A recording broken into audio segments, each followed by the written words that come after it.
viewer question and movies about Noah and his family prompts us to dive into the subject. This is Genesis Week.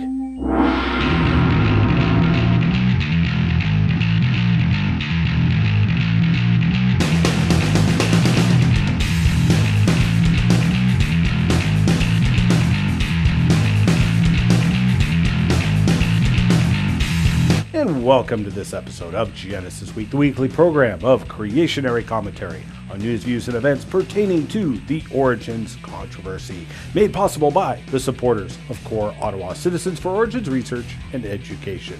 Excellence in Pirate Broadcasting, we answer your questions and question your answers.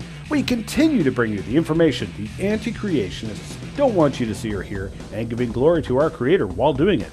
We here at Genesis Week believe God gave you an intelligently designed brain for a reason. Remember, if you get lost in cyberspace, you can just punch in wazulu.com or genesisweek.com and you can find us. And also subscribe to our YouTube channel to get extras like Crevo Rants and full interviews with our guests. I'm your host, Ian Juby. Quite a few weeks back, we had a viewer write us on Twitter and I was unable to include it in the show until now. Yek is Science had asked us to talk about Noah and his sons. When I asked more specifically what they were after, they said, about if DNA shows we come from three people, the languages and evidence of it being the Tower of Babel, how all races come from three people. Thanks for writing in. Now, this past week, Paramount Pictures released official trailers for their upcoming movie, Noah, loosely based on the biblical story of Noah and the flood. Now, with big names like Russell Crowe, Emma Watson, Jennifer Connelly, and Ray Winstone, the movie will undoubtedly make a big bang on the big screen, although many are questioning how big the bang will be at the box office. Now, while we do not know the script or exact theme, we have been given hints by the screenwriter's own book and by some who've been able to read the script for the movie itself. So, when I say the movie is loosely based on the biblical story, even that is apparently being generous. Apparently, Noah is nothing more than a rabid environmentalist saving the animals from evil people, and even depicting Noah as being instructed by God to kill his grandchildren. As Hollywood producer Brian Godawa put it after reading through an undated version of the script, the problem is that Noah is depicted as attempting to follow God's will in the script, a will that includes the complete annihilation of the human race, as opposed to the Genesis depiction of starting over with 8 humans to repopulate and ultimately provide a Messiah. Godawa predicts a failure of the movie with wise insight as to why. If Noah is released and, as I am predicting, does horrible numbers at the box office after being rejected by traditionalist Christians and Jews, in spite of the studio undoubtedly hiring faith-based marketing companies to spin it as, quote, faithful, end quote, as well as mainstream viewers who will instead choose whatever feel-good movie is in the theaters that week, studio executives will gather in their suites on Monday morning and cluck about the elusive faith-based audience and how they never turn out for their movies, when in fact it was a movie made by someone outside of the community that was insulting, degrading, and contrary to their deeply held beliefs and values. The story of Noah and the Great Flood is a captivating one to both believers and skeptics alike. Even the skeptics spend ridiculous amounts of time writing web pages and books trying to discredit the Great Flood, claims we address on this very show. Noah's flood was one of the most significant planet-altering events ever to visit Earth, and the Noah movie will apparently not be even attempting to address what happened, whether or not it happened, or how. Interestingly, right about that time will be the release of the second book in Vance Nelson's Untold Secrets of Planet Earth series, named Flood Fossils. Also, our film, Mystery of Noah's Flood, will probably also be released shortly after the Noah film. Vance's book and our film both set out to explain the historicity of Noah's flood, how we know it happened, how we know what Noah's Ark looked like, and silencing the alleged criticisms of the veracity of Noah's flood, with evidence and footage taken all over North America.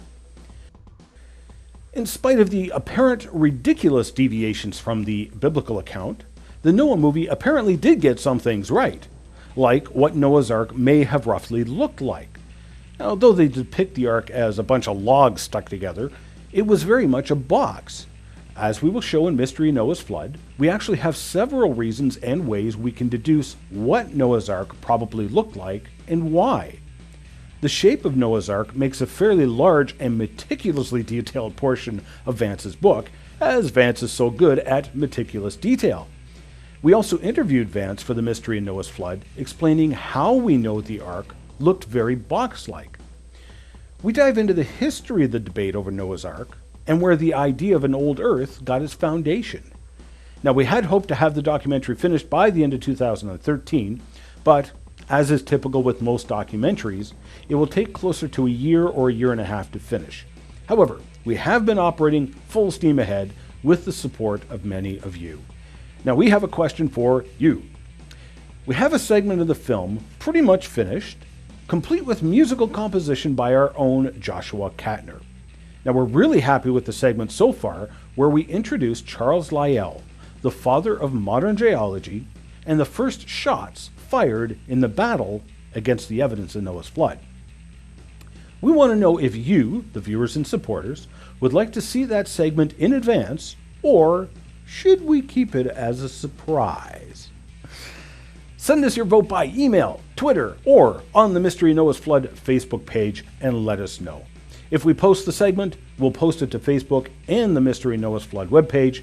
Thank you for your support, and please continue to pray for us as we continue to crash on through this exciting project. Now, according to the Bible, Noah and his wife and his sons' wives got off the ark after the devastating flood which destroyed everything on the face of the earth that had the breath of life. They became the progenitors of the world's current population. But surely if Noah did this, and he didn't kill his family, and they actually repopulated the earth, then, as Yekis Science asked, there should be evidence of this. Historic evidence, genetic evidence in both humans and animals. Do we find any such evidence? Well, first, looking at it historically, there is loads of evidence of a worldwide flood and Noah and his family. Over 250 cultures worldwide have legend, record, or mythology of a worldwide flood. Now, this is staggering in and of itself. Imagine being the first to communicate with an isolated tribe in a jungle deep in the Congos of Africa, and after learning their language, you discover they have a story of a worldwide flood in which a very few of their ancestors were saved on board a floating vessel with a whole pile of animals. How did these people get this story passed on for generations when they've been isolated from the rest of the world? But now virtually every culture in the world is like that. That single fact is powerful evidence for the historic worldwide flood. We have all descended from Noah and his family, so it makes sense that we would all have remnants of that history in our culture. But even more specific is historical documents. Bill Cooper in his book After the Flood reveals amazing historical document after historical document. Documents that were rejected only after the advent of evolution and liberal historians. For instance, in the Big Valley Creation Science Museum in Big Valley, Alberta, just a short drive north of Drumheller, you can see one of the very few authorized reproductions of scrolls from the Lambeth Palace in England. Edgar Nuremberg, one of the men who helped build the museum, obtained 2 replications, one of which is now on display at the Big Valley Museum. These scrolls from the 1400s are the genealogical history of England's kings. Now, genealogy was very important and meticulously recorded because that was how you proved you were royalty, by ancestry. These scrolls record the history of King Henry VI right through to Noah's sons Japheth, and then to Noah, and then to his father Lamech, right through to Adam and Eve. Liberal and evolutionary historians rejected such ancestries as fabricated. However, this fails to explain away the lineages for multiple reasons. For instance, other cultures in other parts of the world, speaking and writing completely different languages, also record history to the sons of Noah. Now, there are gaps in the records, but the names appear in multiple languages and multiple cultures, with the same names in the same sequence. Now, this makes complete sense because we are all descended from the same lineage, that of the family of Noah. In fact, Noah and the Ark and the story of the Great Flood can be seen in the Chinese characters, which are made of pictograms. Quixin Wu et al. Described this in detail in a 2005 Creation Technical Journal paper, showing that Nuwa was undoubtedly the Noah by analyzing multiple flood legends carried by the Chinese peoples. Yes, the flood legend has been distorted over time, but even that distortion is a fascinating subject in itself that actually lends credence to the biblical account of the flood. The Chinese Great Flood, according to their legends, occurred during the legendary period. That's about 2500 BC, which is exactly when creationists would say the Great Flood happened. These Chinese pictogram characters come from oracle bones and bronzeware dating between 1050 years before Christ to as much as 1600 years before Christ. Now, obviously, this was way before any Christian influence, as Christ had not yet even been born. These pictograms reveal numerous details about this great flood, the man Nuwa, and 7 others, his family, including his wife, his sons, and their wives. The great ship, which had stopped upon a mountain after surviving a flood so great that there was no land visible, only the sun. As Nelson and Chang point out in their books, even the sacrifice made to God after getting off the great ship can be deduced in these pictograms. Other Asian peoples have recorded ancestral history preserved in their traditions that date to generations right to Adam and Eve. The Mayo peoples have poems they recite at weddings and funeral ceremonies for reasons of association. Again, writing with pictograms not even remotely related to other languages like English or Greek, the Mayo poems were around long before missionaries came along. In fact, it was missionaries who were fascinated by these traditions and translated the poems into English because they were understandably fascinated by them. The poems talk about the principles of their ancestry, right back to the first man and woman at creation. On that day, God created the heavens and earth. On that day, he opened the gateway of light. In the earth, he made heaps of earth and of stone. In the sky, he made bodies, the sun and the moon. In the earth, he created the hawk and the kite. In the water, he created the lobster and the fish. In the wilderness made he the tiger and the bear, made verdure to cover the mountains, made forest extend with the ranges, made the light green cane, made the rank bamboo. On the earth he created a man from the dirt. Of the man thus created, a woman he formed. Then the patriarch Dirt made a balance of stones, estimated the weight of the earth to the bottom, calculated the bulk of the heavenly bodies, and pondered the ways of the deity, God. The patriarch Dirt begat patriarch Seta. The patriarch Seta begat a son, Lusu, and Lusu had Galo, and he begat Lama. The patriarch Lama begat the man Nuwa. His wife was the matriarch Gobaluin. Their sons were Lohan, Loshen, and Japhu. The similarities of these Mayo names to those recounted in the Bible are stunning. It's especially interesting to note the name of Noah's wife, as traditionally it has been held that her name was a version of Gwen, which is the root word for our English word queen. Names become distorted or adapted across languages. For example, my last name is actually Ukrainian, De-Ju-Bi, with the unique Ukrainian letters which do not exist in English, being transliterated into English letters. And so we see similar things apparently happening with the name of Noah's wife, Gwen, Queen, Gabaluin.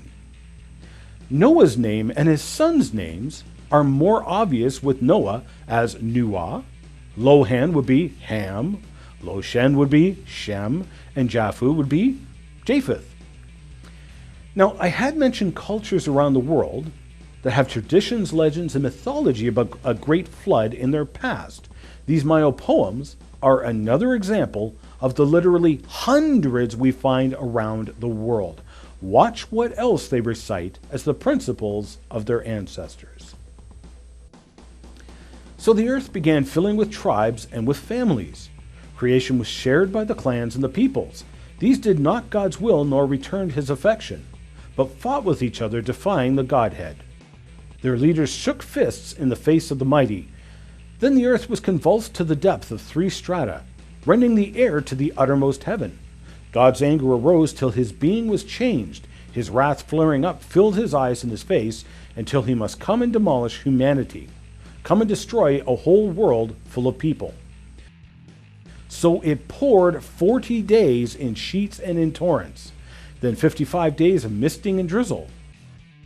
The waters surmounted the mountains and ranges.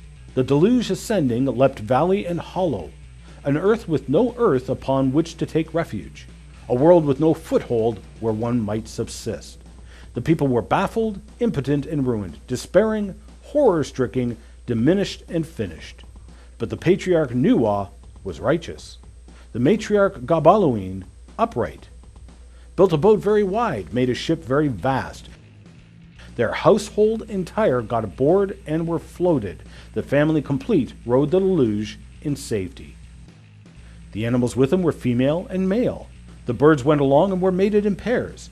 When the time was fulfilled, God commanded the waters. The day had arrived, the flood waters receded. Then Nuah liberated a dove from their refuge, sent a bird to go forth and bring again tidings. The flood had gone down into lake and to ocean. The mud was confined to the pools and the hollows.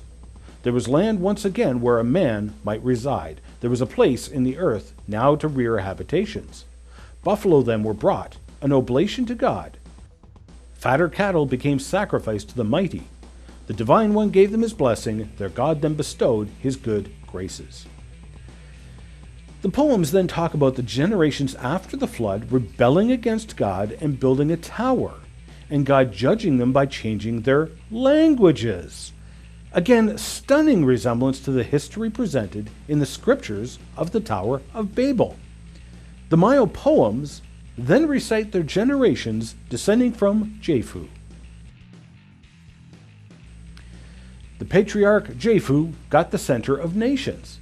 The son he begat was the patriarch Gomen, who took him a wife called the matriarch Goyong. Their grandson and his wife both took the name Tutan. Their descendants are given in order as follows: Patriarch Gaundan Muan, Matriarch Kaudan Muju, Patriarch Jenku Davu, Matriarch Jinyo Boje, Patriarch Ganjan Nuang, wife not given, Patriarch Siguang, Matriarch Malgach.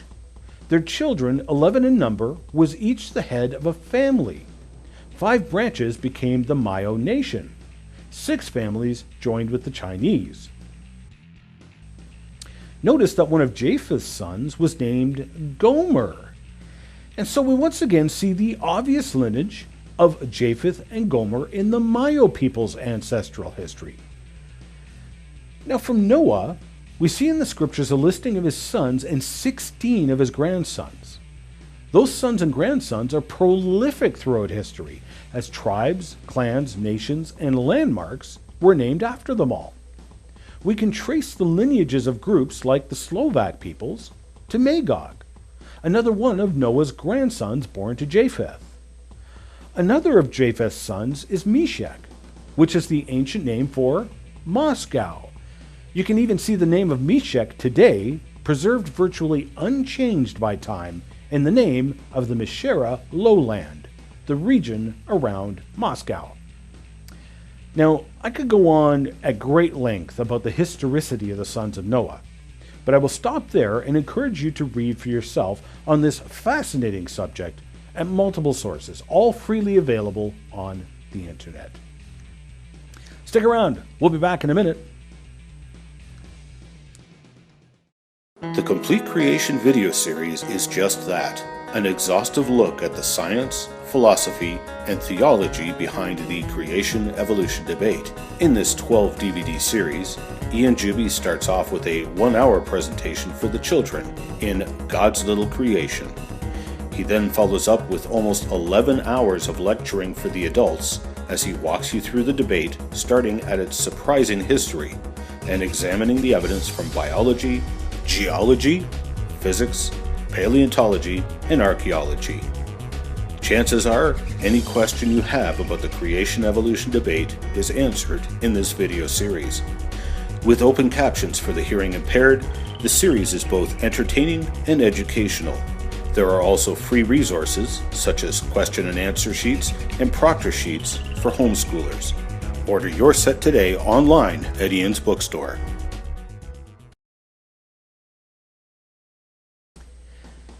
Before the break, we were talking about the evidence of Noah and his sons from history. So what about genetics? Is it possible for all of the races to arise from just 8 people? Well, yes. In fact, it's possible for all the races to arise from just 2 people. All the skin colors we see around the world are just variations of a pigment called melanin in our skin. Now, people can have a very wide range of expression of this pigment, from very dark to very pale. The physical differences are, again, just variation in genetics, combined with the influence from the environment and diet. For example, heavy brow ridges are prominent among the classical Inuit or the Australian Aborigines. Now, this has to do primarily with diet, as some of the jaw muscles go around those brows, and so a diet involving a lot of heavy chewing or heavy use of the jaws tends to produce heavy brow ridges. So even variations among the cultures are not necessarily because of genetic variation. Now, if there had been a worldwide flood, then there would have been what we call a genetic bottleneck. We have from creation till the flood organisms diversifying. Then all of the humans and animals are wiped out except for a scarce few. So, like our discussion of variation within dogs previously, a Chihuahua has had a whole pile of genetic variation removed. A Chihuahua cannot produce a Great Dane because all of the genes for producing a Great Dane have been removed. So now think of it like that, but on a large scale. A lot of genetic information gets lost at the bottleneck. From there, those scarce few animals then diversify again, isolating the genetic variation among them, so we get things like Great Danes and the world's most useless dog, the Chihuahua. It's the same principle with all of the animal kingdom, including humans. If such a bottleneck has occurred, we should be able to take genetic samples from the large groups of animals and people and see evidence of this genetic bottleneck. Do we find evidence of a recent genetic bottleneck? Oh yes, splendid evidence. However, it comes with one caveat. When researchers measure rates of genetic change, they assume evolutionary timescales of hundreds of thousands to millions of years. So they use those assumed ages to give a timescale to the number of changes that have taken place. So while even evolutionary researchers admit there's been a genetic bottleneck in animals, their time frame has been greatly exaggerated. For example, the human mitochondrial DNA, evidence for a genetic bottleneck was obvious, but the date of that bottleneck didn't line up with observations. The researchers who observed actual rates of genetic change based on modern observation would calculate dates to the genetic bottleneck and get dates in stark contrast to previous studies which based their dates on evolutionary assumptions.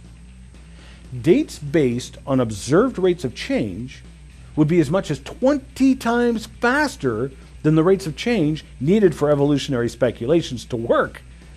In other words, the evolutionary researchers used their rates of change which were built upon evolutionary timescales, a very slow rate of change which pushed mitochondrial Eve back to perhaps 100,000 years ago. However, during studies of the bodies of executed Russian Tsars, it was discovered that these rates of change were far faster than originally thought. Such re-evaluations can change the date of the mitochondrial Eve, as she is called, from 100,000 years ago to 6,000 years ago, perfectly aligned with the biblical time scale. So even the evolutionists have acknowledged the evidence for past bottleneck is prolific. They just have different dates for when the bottleneck happened. Dates which are built upon the premise of the evolutionary time scale, a time scale which is falsified in many ways and doesn't line up with modern day observations. Dr. Gene Leitner, who we had on the show previously, had published a paper specifically looking at one genetic change in pigment cells. The changes are too many to be accounted for by even 8 people coming off the ark 4,500 years ago. So obviously there are changes going on that we still do not know of as of yet. But let us also bear in mind that these people getting off the ark were only some 9 or 10 generations after Adam and Eve. So, Adam and Eve having the perfect genome, there would have been very little to no loss in the possible genetic variation available. So the genetic bottleneck, while visible in the genetic studies, would not have been all that harmful to animal life. Well, I'm afraid we got to call that a wrap for today. I'm your host, Ian Juby, signing off for now. Thank you for watching, and I hope you'll join me again next week. You can send in your comments, questions, and incendiary letters to us in a number of ways. You can email us at comments@genesisweek.com, or you can send us a tweet at GenesisWeek, or you can go to genesisweek.com, which is our YouTube channel. Find the most recent show and post a comment there, or you can leave us a comment on our Facebook page at facebook.com/GenesisWeekTV. Remember those words of warning from our Creator, the Lord Jesus Christ, who said, "I am the way, the truth, and the life. No man comes to the Father but through me." We'll see you next week. We are a viewer-supported program and need your support to keep this program on the air. Please pray for us, and if you wish to financially support the program, Canadians can make a tax-deductible donation to Core Ottawa, Canada North Post Office Box 72075, Ottawa, Ontario, K2K 2P4. While we cannot offer tax-deductible receipts outside of Canada, donors wishing to financially support the program can do so online at ianjuby.org/donations, and thank you for your support.